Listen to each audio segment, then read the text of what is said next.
Dobar dan, pozdrav svima na prezentaciju programa 4 stranaka, 4 stranke, 1 program. 4 stranke, 1 savez.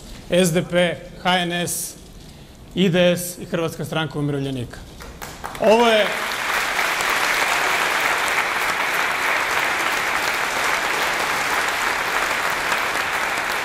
program, odnosno platforma za bolju Hrvatsku. Razgovor s građanima koji će trajati do izbora. Ovo nije zatvorena forma, nego dijalog. S druge strane, ovo što ćete danas vidjeti i u danima i tjednima koji dolaze, nije nikakav čarobni štapić, nije nikakav savršeni recept. Ovo je ono što mi radimo, promišljamo, predlažemo zadnjih nekoliko godina. Znamo da se poruka teško probija, znamo da nije lako, ali u politici nema kukanja. Ovi izbori su izbori za ljudsku vjeru i povjerenje. Biće sličnih programa, već ih ima. Biće sličnih ideja, biće sličnih rješenja. Ključ ove borbe za povjerenje građana je upravo borba za povjerenje. Ja ću sada zamoliti svoje kolege iz Kukuriku koalicije, Saveza za promjene,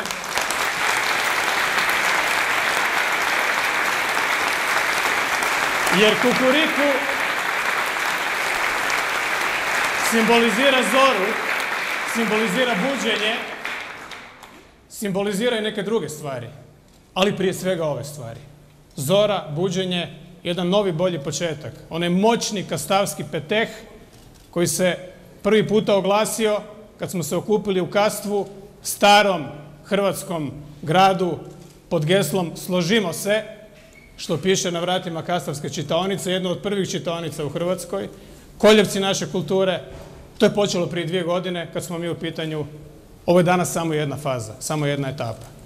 A sada Radimir Čačić, predsjednik HNS-a, pa onda redom. Izvoli, Ratko.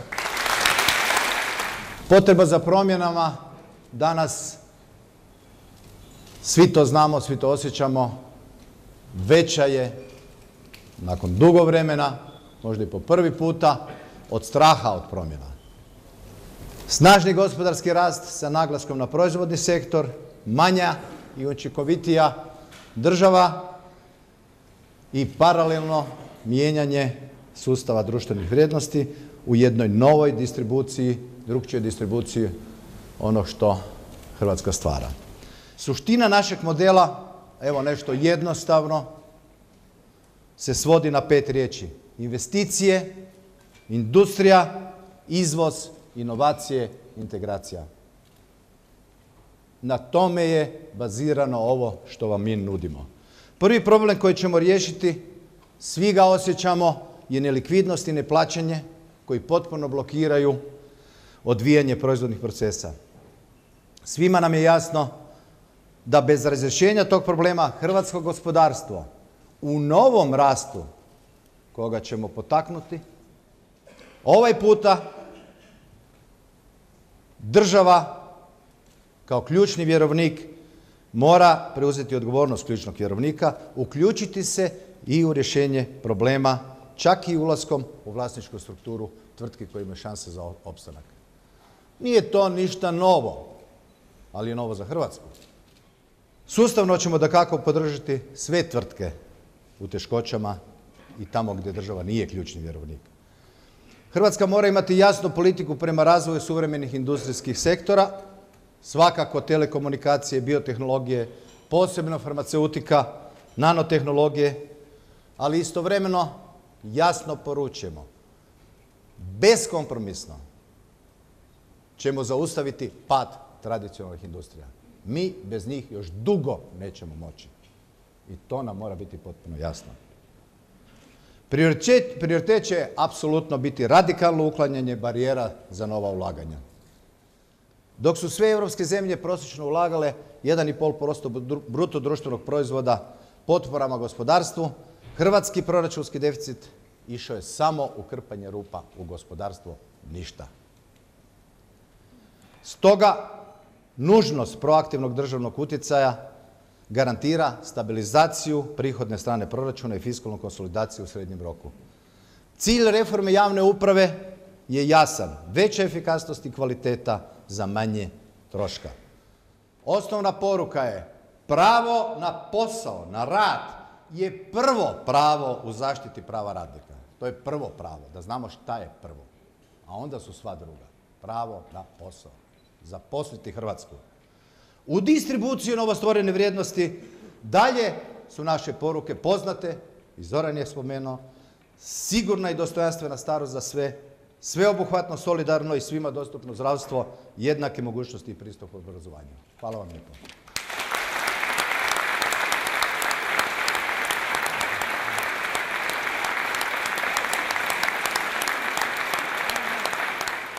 Svima onima koji kažu da je život počeo 90. a imat ćemo ih prilike slušati već ove subote, treba reći gospodo, nije.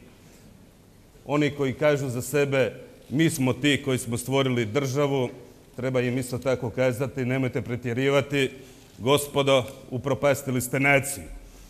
Oni koji tvrde samo mi smo sudjelovali u obrani domovine, isto tako treba reći nemojte pretjerivati, to su učinili svi građani, oni koji su sa puškom krvarili u rovovima, oni koji su uredno ispunjavali svoje građanske obveze, plaćali poreze, oni koji su radili na njivama, oni koji su radili u tvornicama. Danas Hrvatsku doslovce nanovo treba podignuti iz pepela.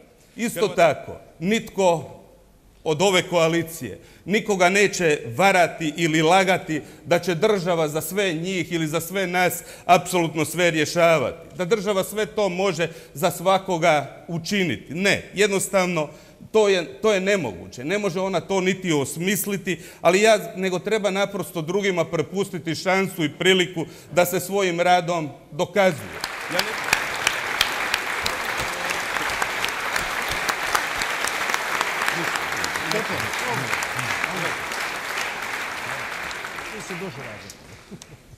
Poštovane dame i gospodo, umirovljenice i umirovljenici, radnice i radnici, mi smo svi svjedoci kako se u posljednjih 20 godina u Hrvatskoj razvijao kult nerada i nereda. I danas možemo sa sigurnošću reći da se sve to nije događalo slučajno. Samo u takvom neredu bilo je moguće do ove mjere opljačkati ovu zemlju. Mi znamo da nemamo pravo na pogrešku, da nemamo pravo na obećanja koja ne možemo ispuniti, da imamo odgovornost za sve ono što predlažemo i da to jednostavno moramo učiniti. Sve ovo što je danas rečeno ovdje mi moramo provesti u djelo. Bez promjena nema života za poštene ljude u ovoj zemlji. Jer se slažemo?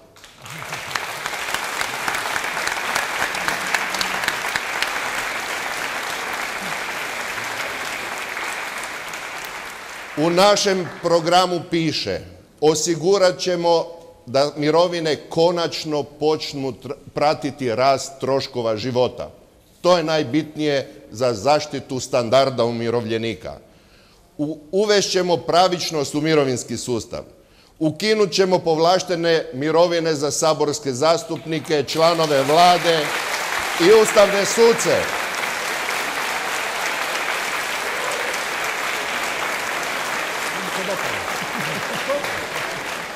Smatramo da taj novac, ma koliki on bio, nitko nema pravo uzimati iz radničkih džepova. Osnažit ćemo javno zdravstvo jer umirovljenici ne mogu plaćati privatne pretrage.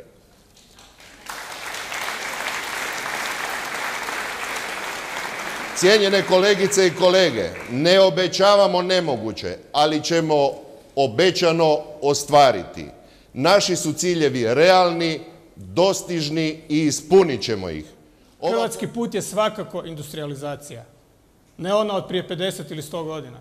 To je svakako hrvatska tradicija. To je svakako naša materijalna, pa onda i duhovna baština. Mi smo svakako prostor, nacija, zemlja u kojoj su se proizvodili prvi ozbiljni brodovi, prvi torpedi i tako dalje i tako dalje. To smo mi. Ukoliko pristanemo da to ode, da se to izgubi, onda nismo dorasli ovom poslu. Kao nacija, ne kao politika.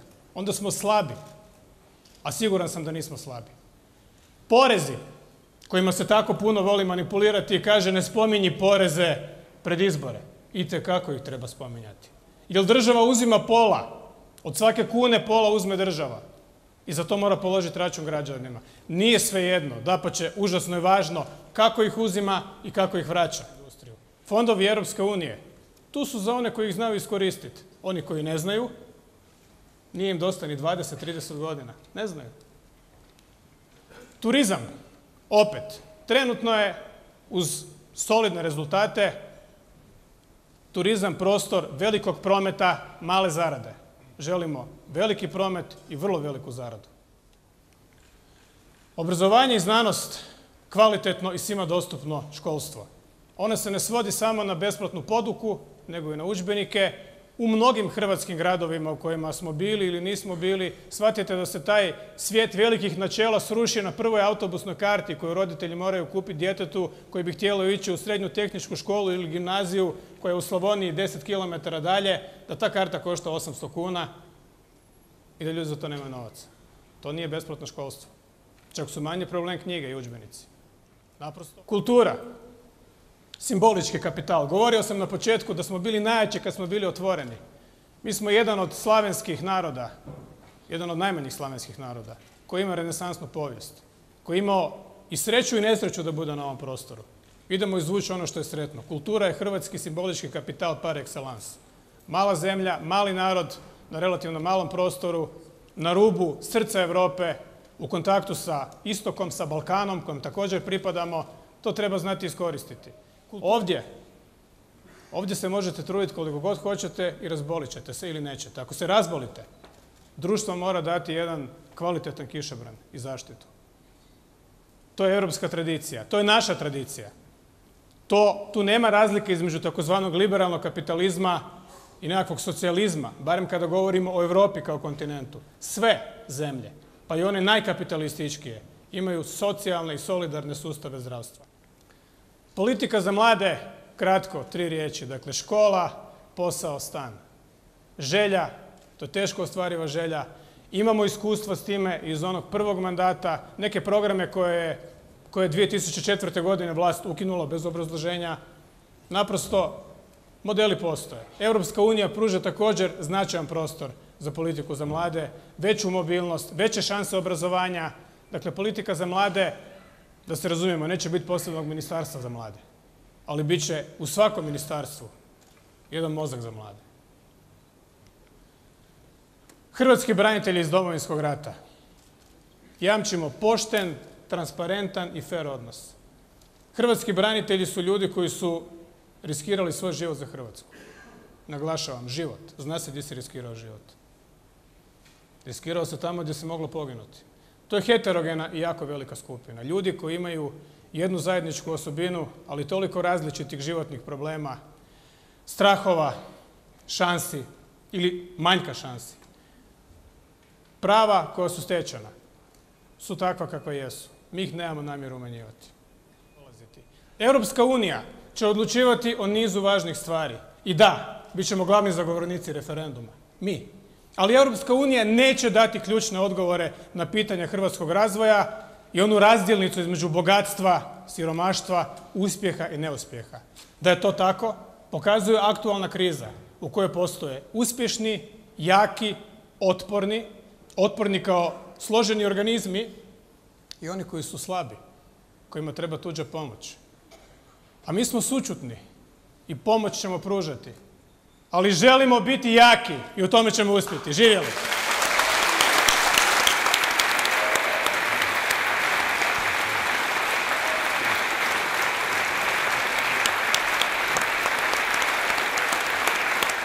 Što je sa registrom branitelja? Registar branitelja je u stvari već objavljen na internetu. Odnosno neki njegovi dijelovi. Kao što znamo, velika većina hrvatskih građana je za to da se taj registar objavi, ali to je zaista tako sporedna točka u odnosima sa braniteljskom populacijom, koja je heterogena, koja je naprosto presjek hrvatskog društva, da mislim da je sve jasno.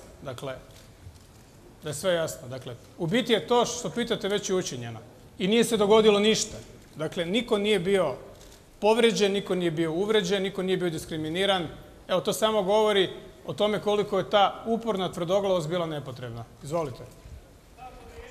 Oprostite, mislim da se nismo dobro. Nismo još čuli detalje iz ovog vašeg programa koji ste sad predstavili, više je bilo nekih načelnih stvari, a možda me zanima evo isto načelno pitanje pa možete dati konkretan odgovor. Možete li hrvatskim građanima obećati da ako vi dođete na vlast da će živjeti bolje? Da će živjeti ljepše, da će živjeti kvalitetnije, dakle da će biti jači u današnjem svijetu. Znači imati dublji džep, znači imati veće samopoštovanje. Naglašavamo riječ samopoštovanje ispred riječi ponos. Jer u Hrvatskoj je često ponos taj koji je glavni. A ja želim da se samo poštujemo, ne da budemo ponosni na nešto što smo naslijedili, što je bilo prije nas, nego da imamo ponos na ono što smo postigli, a iz tog ponosa se rađa onaj najkvalitetniji osjećaj, a to je samopoštovanje. Ne oholost, nego samopoštovanje. Da, živjet će se bolje. Čuli smo ovdje načelno više detalja, manje detalja, čitat ćemo na internetu, no ono što mene zanima, jeste li si zadali neke rokove za ove stvari koje ste rekli i gospodine Čačić, vi u ovom gospodarskom dijelu i za ostale stvari? Imate li neki rokovnik, šta prije, koliko će šta trajati? Kolega Čačić, odnosno Ratko je i govorio o nekim rokovima za nekakve javne natječaje, za neke projekte, to su konkretni rokovi. Naravno, kada preuzimate odgovornost, preuzimate nekakvu bilancu. Mi se nadamo da je hrvatska bilanca onako kako se prikazuje. Ona je takva da je nužno napraviti trenutan zaokret.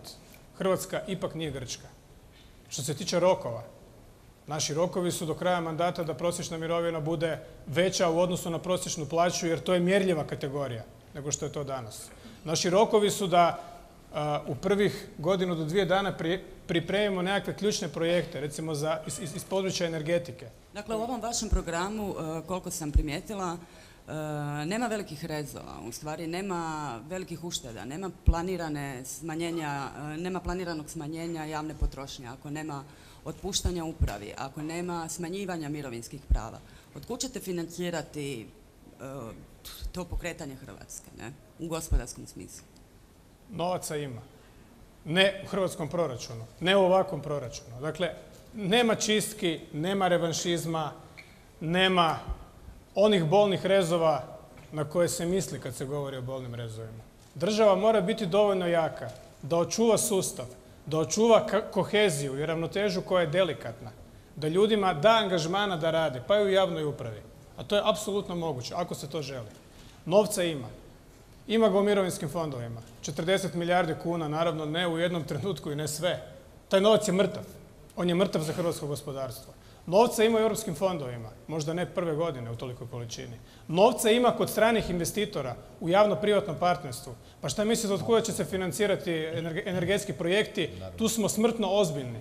I opet nije jasno zašto se to već nije radilo. Hrvatska je ovisna o uvozu energije, naš cilj je da je izvozi. To je potpuno moguće. I za to ima zainteresiranih investitora. Dakle, u sustavu ono ključno strateško ostaje hrvatsko, a za energetska postrojenja pola ili kako se dogovorimo, dakle to je proizvodni koncesija, to je proizvodni pogon. Novca za to ima. U slučaju da ovo ne ostvarite što ste rekli, jeste li spremni nakon 2 godine mandata, ako vidite da ide u pogrešnom smjeru, reći ne možemo, hvala lijepo, idemo na prijevremene izbore, ili nas namjeravate i dalje i vi uvjeravati da bolje živimo, ali ne vidimo? Pa dali ste odgovor, mislim, dali ste dio odgovora, ali na takvo hipotetsko pitanje koje podrazumijeva da ćemo biti neuspješni, ja ne želim odgovoriti. Dakle, molim vas da me...